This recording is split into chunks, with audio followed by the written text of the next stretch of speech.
Views from the Ramp. I'm Mike France, the Managing Director of Safety and Training here at the National Air Transportation Association. Very pleased to be joined today for our next episode with my friend David Allen. David, glad you could be here. Thanks for joining us. Thank you, Mike. It's a pleasure to be here. Thank you for inviting me. Absolutely, and welcome to everyone that's either watching this video podcast or listening to the audio version. If you are watching on YouTube, let's take just a moment right now and pause and have you go down there and hit that little subscribe button. That way you can get the latest editions of Views from the Ramp the moment they come out. We do shoot to do at least 2 of these a month with a few Views from the Ramp quick hits coming out in between, talking about key important issues in the industry. But let's just jump into our topic today. So, David, I've told everybody your name. They know your name is David Allen. I'll mention you're David Allen certified. But why don't you take a moment and tell us who in the world is David Allen, and where did you come from, and why are you here today? Thanks, Mike.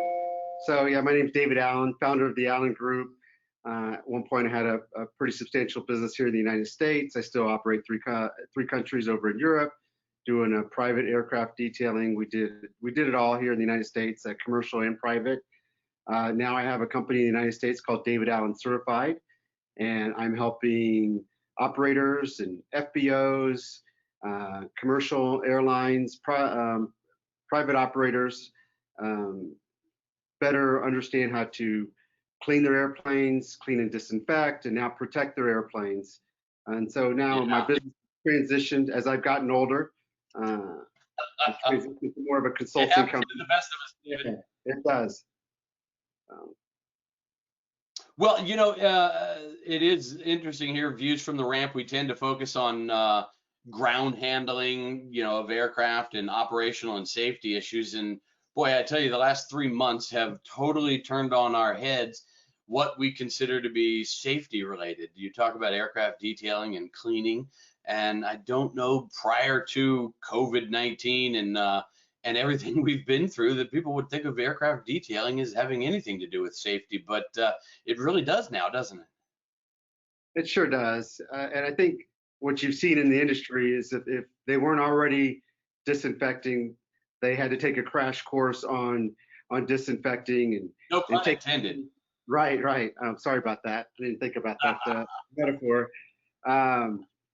So everybody's learning as we go along. We're taking our cues from the CDC.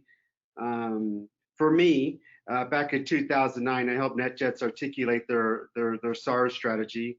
We, as an organization, provided entry points for planes that were originating from outside the United States back into the United States, and we were disinfecting both the interior and exterior of the airplanes, and that's what really has set me on a wild last 90 days. I released that, sent out that press release, and just got a lot of reaction, a lot of requests for help to do the same with other people. Yeah, I'm sure. So what, we're back at March timeframe, I think, right? The outbreaks of COVID-19 around the country were beginning to expand. I remember I mean the NATA team was at the annual Schedulers and Dispatchers Conference in Charlotte, and we all went home, and the world changed directly after that. What did you see at that time? What did it look like from your perspective in terms of the industry's focus when it came to cleaning and disinfecting?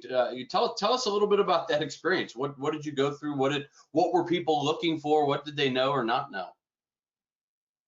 Well, I think if I go back to March, there just seemed to be a lot of confusion and a lot of wow, that's really something what's happening over in China. I don't think we really prepared for it. And to this day, there's nobody that can say they were truly prepared for what happened. I mean, this is going to be a once in our lifetime experience. I've said it multiple times. This is having a Depression era effect. Our grandparents went through the Depression, and as a result, our parents, a lot of times, most of them were savers, and then our generation comes along, and we're maxing out credit cards, and we're buying a new car right out of college, and we've got student loan debt. Now we've got this fancy Right. car, doing all this and all that. And, I really think it's shaking us to the core where, just imagine where the whole world would be if we all just had 3 months worth of savings, right? But so Yeah. I think it's changed us forever. It's changed us forever from a financial standpoint, from a hygiene standpoint. We'll always be washing our hands. We'll just, we'll always be washing our hands, and we'll be teaching our kids and our grandkids, depending on where you are, about good hygiene.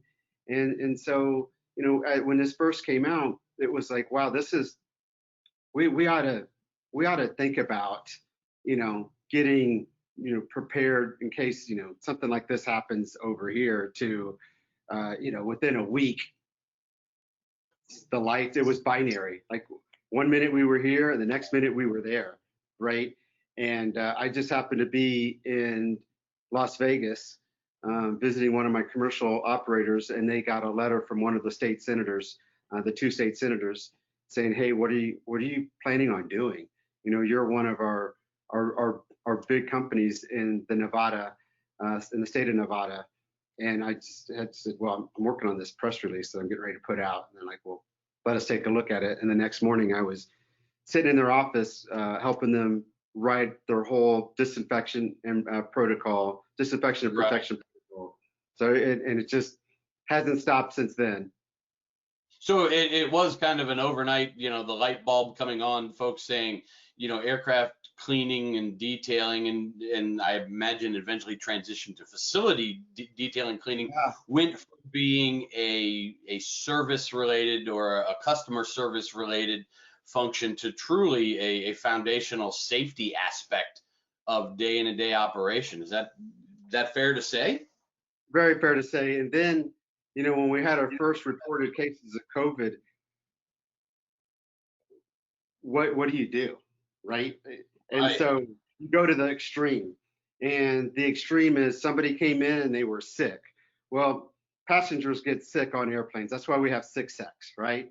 But all these Right. extreme cases of uh, where airport authorities came in and said, "Hey, you're not moving this airplane off the gate."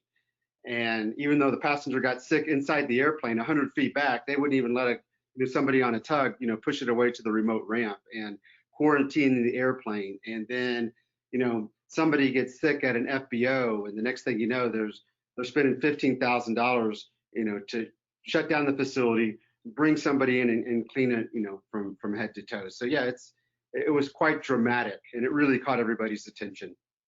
Well, let's back up a little bit. Let's talk a little bit more about David for a moment. We'll Okay. come back to talking about the industry and COVID-19 and what all that means. But where did you come from? How in the world how did you end up in aviation? What's the story there? The story's just like a lot of little boys. You look up in the sky and you see that airplane flying over, and then Right. right, and you're like, I want to be a pilot one day, and then you get out to the airport and you smell that jet fuel, and that's just it's better than homemade rolls on Thanksgiving sometimes, and And you had so a auto racing in your yeah, so blood too, right? correct. So I grew up literally 6 blocks away from the Indianapolis Motor Speedway. Our high school mascot was the Spark Plugs. You can't make that up. And yes, we did have a mascot named Sparky, who was a spark plug that ran around the football field and basketball court. But I love my spark plugs. I'm always a spark plug. And so I grew up and started to hang out a lot in the racing community. And my best friend and I started a mobile wash, and we washed all the drivers' motorhomes, the legends, Mario Andretti, the Unsers, Al and Bobby, and then Al's son, little Al, and Rick Mears, and uh, gosh, the list just goes on and on. But and then we traveled all over the country watching these motorhomes. And then when it came time to go to college, went to school down at IU. When we graduated, he went to go work for the Indianapolis Motor Speedway, and I went and incorporated my cleaning business. And one thing led to another. One of my customers had a Bonanza. I detailed it. Another customer had a MU2. And about this time, I'm starting to get my pilot's license. And then here's a blast from the past. I met a customer with 2 king airs and a Starship, and yeah, awesome, awesome, awesome, awesome. And so yeah, I started doing the work there, and then there was an audit that came out with NetJets, and they liked what they saw and invited me to Columbus and asked if I'd like to open up more locations. And one location turned into about 37 locations, and then we expanded into Europe. So yeah, so that's a little bit about me. All right. Well, and that's why we have you here today, David. You've learned this industry from the bottom up, pioneering a lot of things probably in the field of cleaning and detailing and making changes and doing things that, have really helped set the standard going forward. Most recently, your involvement with NATA as an NATA member and our safety committee, working with them on the creation and release of the Safety First Clean standard. So we definitely appreciate your involvement in the industry and involvement with NATA and putting that time back to benefit the overall industry. Well, thanks, Mike. It was a pleasure to be asked. Number one, I appreciate the invitation. But second, this industry it mirrors a lot of automotive racing. It appears to be very sexy and very glamorous, and we both know that there's been a lot of outsiders that come into our industry and think that we're printing money, and you and I are flying around in private jets, and this is a glamorous lifestyle, and it's anything but. And so when you have a situation like COVID, and we're talking about disinfection and protection, there's not been a lot of experience with this for all of us, right? And so somebody could come in and say, hey, this is, and appear to be credible and say, hey, this is the greatest thing since sliced bread, and this is what you need, and wow us with some tests and some chemistry talk, if you will, and why wouldn't you believe them? And so Right. I felt as part of my role is just to make sure that there's fidelity there, and we make sure that it's backed by science, Right. number one, and backed by facts, number two, and then last but not least is to make sure the products are aviation approved. It's a combination of all three. So that's been my position as I've gone around helping, whether it was a commercial airline or FBO operators or just a private operator. I'm agnostic when it comes to the chemical, as long as they're aviation approved, they're EPA registered, they're on the latest EPA registered list in to protect you against COVID, and that you're dealing with a supplier who's a good person, and there's a range of prices out there from $50 a gallon to some of this disinfection to $245 a gallon, and everybody wants to tell you ours is better and this is this and that, and there's competitive advantages, but what really comes down to it, it's really Coke versus Pepsi, whole milk versus skim milk, right? BMW versus Mercedes, Chevrolet versus Ford, and that's what I just try to remind everybody, like, look, these are a good group of people, this is a good group of people, I want you to purchase who you're comfortable with. If you ask me for a suggestion, I'll give you 2 or 3 people that I like, and I'll explain to you why I like them. But just to make sure that you're dealing with good, credible people that aren't going to gouge you. The price last month was $40 a gallon, and the price this month is $44 a gallon. And a 10% increase is a pretty nominal increase, and it explains, the increased costs that they have, because their raw material costs are going up because, unfortunately, just like toilet paper, any chemical supplier or any manufacturer of this equipment automatically just said, how much do you have, to their supplier?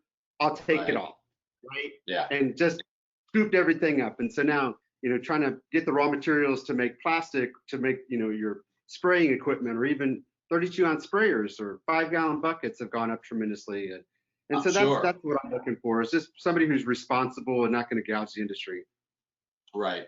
Well, let's look at, aviation businesses, the NATA membership, aviation business, whether you're FBO 135, an MRO, or some other business. What would you say to aviation businesses right now when it comes to, facility or aircraft cleaning, disinfection? You've obviously talked to a lot of people. What don't people know that they really need to know right now? Well, what people don't know that they really need to know. I think a lot of people are asking the right questions. Yeah. Um, and so I would say that they need to make sure that the products are the same products that the CDC, the World Health Organization, the Presidential Task Force on COVID, epidemiologists, and infectious disease doctors are recommending. And there's three basic chemicals: sodium chloride, fancy word for bleach; hydrogen peroxide; and isopropyl alcohol, correct?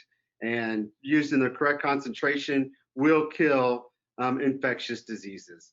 And so that's the first thing. And then the second thing, there are these products that are what they call protection type products that you can spray on, and That's it'll something.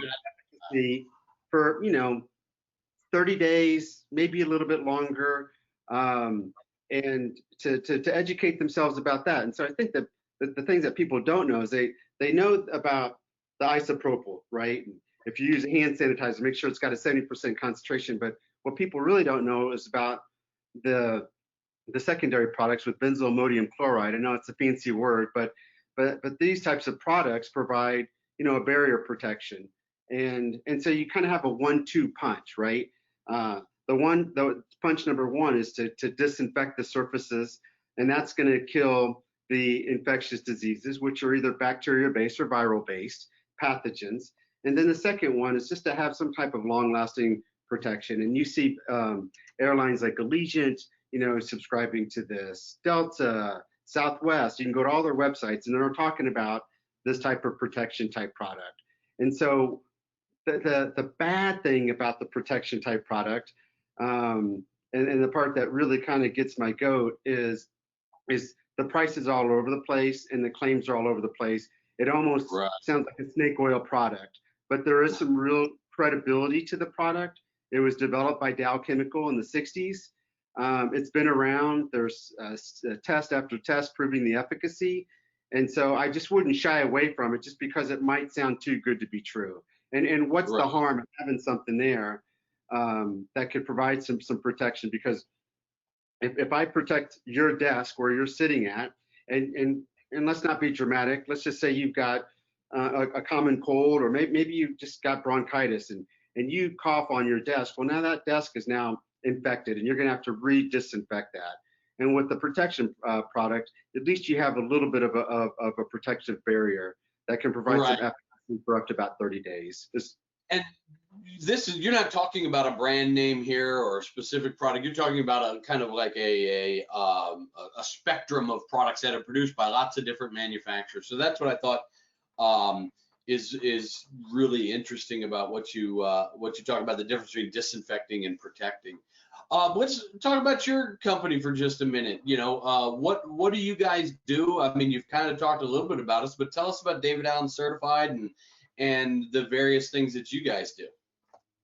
Well, we're offering 4 different programs. Number one, if you have an AOG event and your team or maybe the management might be concerned about sending your own team members into this facility or this airplane, we could respond within 8 to 24 hours and dispatch a team from anywhere in the country to anywhere in the country. So that's number one. Number two, we're helping teach flight departments and FBOs, how to do some quick turn cleaning or full on to the bright work polishing, carpet cleaning. Oh, okay. So, and then the third thing, and really what's been occupying most of my time since the beginning of March, is been writing a lot of protocols for companies to include airlines, for their whole disinfection and protection protocol, and then going out to the field and teaching their team members. So doing the training, doing the follow-up audit, helping them procure product and equipment. It's very difficult unless you have an established relationship, just to get through to anybody.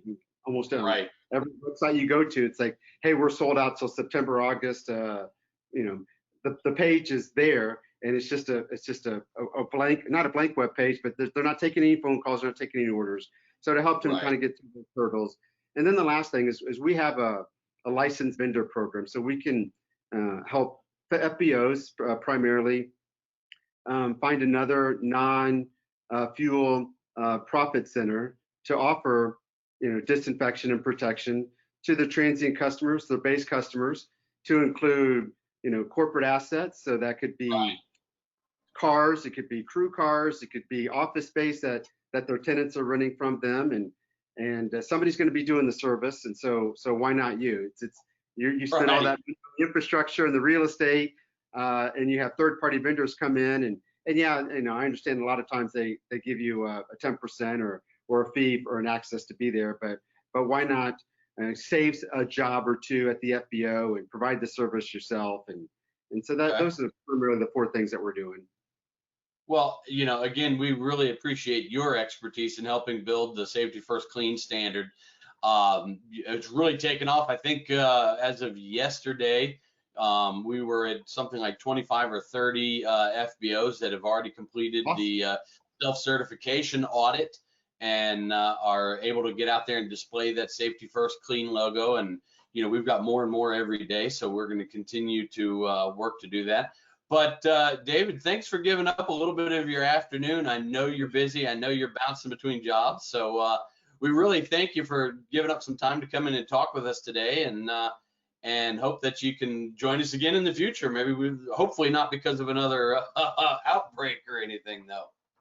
Well, thanks, Mike. It's been a pleasure to be here. Absolutely. And thanks for being a long-term NATA member. And to everyone out there watching, again, we appreciate you giving up some of your time to check us out and see what's going on today. We're going to put David's contact information up here on the phone. So if you ever do on the computer screen, if you need to talk to David or you got some questions for him, I bet he'd be more than willing to take a phone call or answer an email. As always, you can go to www.nata.aero for more information on views from the ramp or for Safety First. But for now, we really appreciate you joining. And don't forget, if you haven't already done it, hit that little subscribe button, and we look forward to seeing you next time.